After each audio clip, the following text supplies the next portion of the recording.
Hello everyone. तो हम आज बात करने वाले हैं पवन सिंह जी और अनुपमा यादव का एक बहुत ही बेहतरीन वीडियो सॉन्ग का पोस्टर आ चुका है और फुल वीडियो सॉन्ग का रिलीज डेट भी आ चुका है। और इस गाने को लिखे हैं प्रिंस प्रियदर्शी जी और इसमें म्यूजिक दिए हैं प्रियांशु सिंह जी और इसे गाए हैं पवन सिंह जी और अनुपमा यादव जी।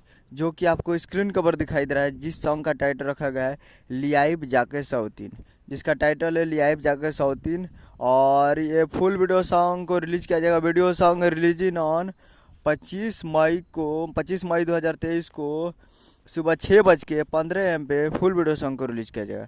यानी कल सुबह में 25 तारीख को सुबह 6:15 पे फुल वीडियो सॉन्ग को रिलीज़ किया जाएगा। तो आप लोग कल तैयार रहिएगा 25 तारीख को सुबह 6:15 पे।